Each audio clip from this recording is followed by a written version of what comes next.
नमस्कार साथियों, IFMS 3.0 पर कर्मचारियों की सर्विस डिटेल किस प्रकार अपडेट करें एवं एम्प्लॉय वेरिफिकेशन कैसे करें। आज हम सर्विस डिटेल अपडेट करने की संपूर्ण प्रोसेस आपको इस वीडियो के माध्यम से बताएंगे। अगर आप हमारे चैनल पर नए हो तो चैनल को सब्सक्राइब करें और नोटिफिकेशन ऑल करें ताकि आपको हमारे आने वाली नेक्स्ट वीडियो का नोटिफिकेशन आपको मिलता रहे। सर्विस डिटेल अपडेट करने के लिए हमको सबसे पहले एम्प्लॉय मैनेजमेंट पर क्लिक करना है। एम्प्लॉय मैनेजमेंट पर क्लिक करने के बाद हमको एम्प्लॉय मॉडिफिकेशन टैब पर क्लिक करना है। एम्प्लॉय मॉडिफिकेशन टैब पर क्लिक करने के बाद हमको यहाँ से सर्विस डिटेल पर क्लिक करना है। सर्विस डिटेल पर क्लिक करने के बाद हमको यहाँ पर एम्प्लॉय लिस्ट के सर्च बाय में हमको ऑल पर क्लिक करना है। ऑल पर क्लिक करने के बाद हमको यहाँ पर कर्मचारियों की लिस्ट दिखाई देगी। अब हमको जिस भी कर्मचारी की सर्विस डिटेल अपडेट करनी है उस कर्मचारी के नाम के आगे यहाँ पर मॉडिफाई टैब पर क्लिक करना है। मॉडिफाई टैब पर क्लिक करने के बाद एम्प्लॉय सर्विस डिटेल्स का डैशबोर्ड ओपन होकर के आएगा, जिसमें हमको सबसे पहले सर्विस कैटेगरी भरनी है। तो आपको यहाँ पर सेलेक्ट करना है और सेलेक्ट करने के बाद अगर आप थर्ड ग्रेड या सेकंड ग्रेड के कर्मचारी है तो आपको यहाँ से सब ऑर्डिनेट सेलेक्ट करना है, और अगर आप फर्स्ट ग्रेड के कर्मचारी है तो आपको यहाँ से स्टेट सर्विस सेलेक्ट करना है। अगर आप एजुकेशन डिपार्टमेंट में LDC या UDC के पद पर कार्यरत है तो आपको यहाँ से मिनिस्टर सेलेक्ट करना है। अभी हम यहाँ पर सब ऑर्डिनेट सेलेक्ट करते हैं। यहाँ पर हमने सब सर्विस कैटेगरी के अंतर्गत सब ऑर्डिनेट सेलेक्ट किया है, तो सब सर्विस कैटेगरी के अंतर्गत द राजस्थान एजुकेशनल सब ऑर्डिनेट सर्विस आपको सेलेक्ट करना होगा। अगर आप यहाँ पर स्टेट सर्विस सेलेक्ट किया हुआ होता, अगर आपने स्टेट सर्विस सेलेक्ट किया है तो आपको यहाँ से राजस्थान एजुकेशनल सर्विस आपको सेलेक्ट करना होता। अगर आप यहाँ पर मिनिस्टर अगर आपने सेलेक्ट किया हुआ होता तो आपको यहाँ पर सब सर्विस कैटेगरी के अंतर्गत the Rajasthan subordinate office minister service select करना होगा। इसके बाद designation as per service grade में आपका जो भी सर्विस कैडर है वो आपको यहाँ से सेलेक्ट करना है। तो हम यहाँ पर designation as per service cadre के अंतर्गत हम यहाँ पर सीनियर टीचर सेलेक्ट करते हैं। इसके बाद आपको इसमें सर्विस स्टेटस के अंतर्गत जो भी सर्विस स्टेटस है, अभी हम यहाँ पर रेगुलर सेलेक्ट करते हैं। इसके बाद सब सर्विस स्टेटस के अंतर्गत अगर कर्मचारी प्रोविशनर है तो प्रोविशनर, और प्रोविशनर ट्रेनिंग है तो आपको प्रोविशनर ट्रेनिंग, टेम्परेरी है तो टेम्परेरी। अगर कर्मचारी का स्थायीकरण हो चुका है तो आपको यहाँ से परमानेंट सेलेक्ट करना है। इसके बाद एम्प्लॉय स्टेटस में आपको अगर एक्टिव है तो आपको एक्टिव सेलेक्ट करना है। जैसा भी आपका एम्प्लॉय स्टेटस है वो आपको यहाँ से सेलेक्ट करना है।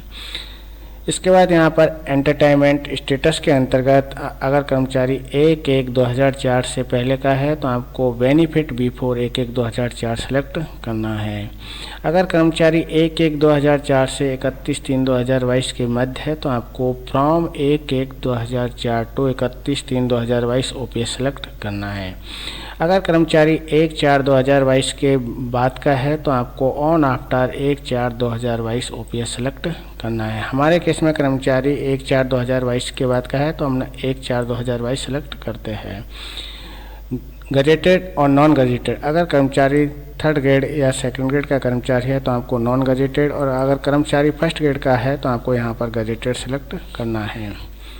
इसके बाद यहाँ पर एक्चुअल पोस्ट इन करंट ऑफिस, आपके वर्तमान में आप किस पद पर हैं वह पोस्ट आपको सेलेक्ट करनी है, और इसके अंतर्गत आपको यहाँ पर बजट हेड भी आपको सेलेक्ट करना है। किस बजट हेड में कर्मचारी है उस बजट हेड के अनुसार ही आपको यहाँ पर सेलेक्ट करना है। इसके बाद है सर्विस कोटा। सर्विस कोटा के अंतर्गत आप किस सर्विस कोटा से, अगर आप प्लेयर से हो तो आपको यहाँ पर प्लेयर, फिजिकल हैंडीकैप से हो तो आपको फिजिकल हैंडीकैप सेलेक्ट करना है, और अगर आप किसी भी सर्विस कोटा से नहीं हो तो आपको यहाँ पर NA सेलेक्ट करना है। इसके बाद यहाँ से आपके अपॉइंटमेंट ऑर्डर नंबर भरने हैं और यहाँ पर अपॉइंटमेंट ऑर्डर डेट आपको लगानी है। यहाँ पर आपको जॉइनिंग डेट लगानी है और यहाँ पर date of present designation date आपको यहाँ पर लगानी है। पेरेंट डिपार्टमेंट के अंतर्गत आपको educational department general branch select करना है, और करंट डिपार्टमेंट के अंदर आपको सेकेंडरी एजुकेशन डिपार्टमेंट बीकानेर आपको सेलेक्ट करना है। डेजिग्नेशन ऑफ अपॉइंटमेंट अथॉरिटी, जो भी आपका डेजिग्नेशन ऑफ अपॉइंटमेंट अथॉरिटी है वो आपको यहाँ से सेलेक्ट करना है। इसके बाद designation at the time of first appointment आपको यहाँ से भरनी है। जो भी आपकी फर्स्ट अपॉइंटमेंट डेजिग्नेशन है वो आपको यहाँ से सेलेक्ट करनी है। इसके बाद पोस्ट डेजिग्नेशन इन करंट ऑफिस, आप विद्यालय में वर्तमान में किस पद पर कार्यरत हो वह पोस्ट आपको सेलेक्ट करनी है। यहाँ पर सुपरिटेंडेंट सेवानिवृत्ति दिनांक आपको यहाँ पर सेलेक्ट भरनी है। इसके बाद जॉइनिंग टाइम में आपने विद्यालय में आफ्टरनून ज्वाइन किया है या फोरनून ज्वाइन किया है वो टाइम आपको यहाँ से भरना है। इसके बाद date of joining regular service को भरने के लिए सबसे पहले आपको यहाँ पर चेक बॉक्स पर क्लिक करना है। इसके बाद आपको यहाँ से ऑर्डर नंबर भरने हैं, order date of joining present DDO के वर्तमान में आप जिस विद्यालय में कार्यरत हो तो यहाँ पर उस विद्यालय में की date of joining present DDO date आपको यहाँ से भरनी है और उसके ऑर्डर नंबर और ऑर्डर डेट आपको यहाँ से भरने हैं। इसके बाद आपको यहाँ से फैच SIPF डिटेल्स पर क्लिक करना है और क्लिक करने के बाद आपको कन्फर्म का ऑप्शन आएगा और इस कन्फर्म करने के लिए आपको यस पर क्लिक करना है। इसके बाद यहाँ पर आप देखेंगे कि GPF नंबर और यहाँ पर SI नंबर आपके फैच होकर के आ जाएंगे। इसके बाद आपको यहाँ से इसमें थोड़ा नीचे आना है और नीचे आने के बाद आपको इसमें जो भी अपॉइंटमेंट ऑर्डर, जो भी आपको डॉक्यूमेंट्स अपलोड करने हैं वो डॉक्यूमेंट्स आप अपलोड कर सकते हैं। तो अभी यहाँ पर हम कर्मचारी के कंफर्मेशन ऑर्डर अपलोड करते हैं क्योंकि हमारे पास जो PDF है वो कर्मचारी के कंफर्मेशन ऑर्डर की बनी हुई है। तो हम यहाँ से कंफर्मेशन ऑर्डर जहाँ भी आपने भरे है अपलोड की है, PDF बनाकर रखी है, वो PDF आपको यहाँ से अपलोड करनी है और अपलोड करने के बाद आपको अपडेट सर्विस डिटेल पर क्लिक करना है और अपडेट सर्विस डिटेल पर क्लिक करने के बाद आपको यहाँ पर कंफर्म करने के लिए यस पर क्लिक करना है और यस पर क्लिक करने के बाद थोड़ी देर में यह सक्सेसफुल हो जाएगी और अब आपको यहाँ से ओके बटन पर क्लिक करना है।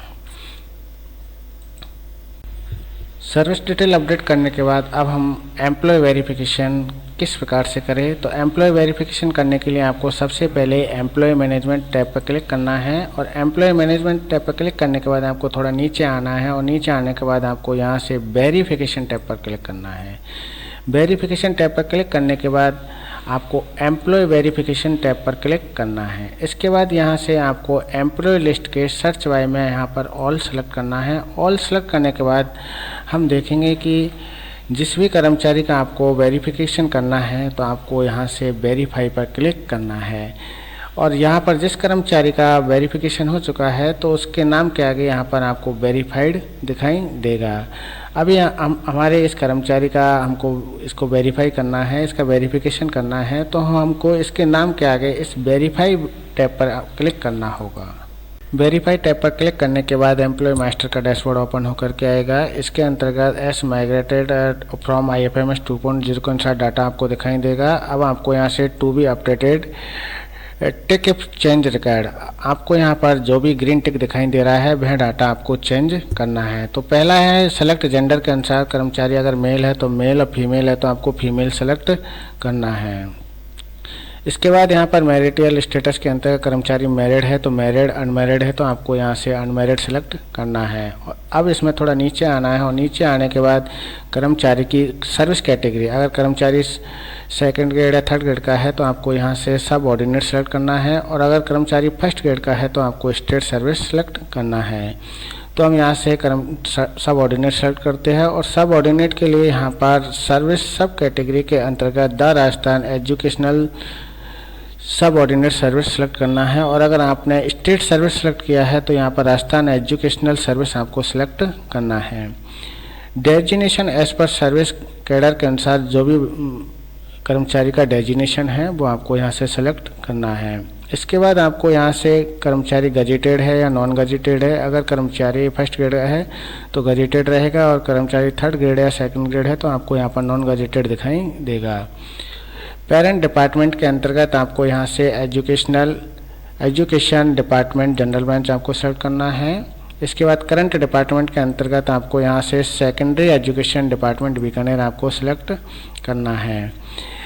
इसके बाद आपको designation at first appointment in service cadre के अनुसार जो भी कर्मचारी का डेजिग्नेशन है वो आपको यहाँ से सिलेक्ट कर लेना है। तो हम यहाँ से उस कर्मचारी का डेजिग्नेशन सिलेक्ट करते हैं।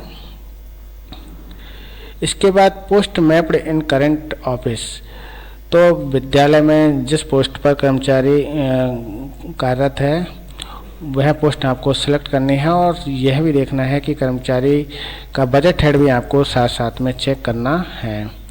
इसके बाद एक्चुअल पोस्ट इन करंट ऑफिस आपको यहाँ से सिलेक्ट करनी है और इसमें भी आपको बजट हेड आपको चेक करना है। इसके बाद आपको इसमें थोड़ा नीचे आना है और नीचे आने के बाद आपको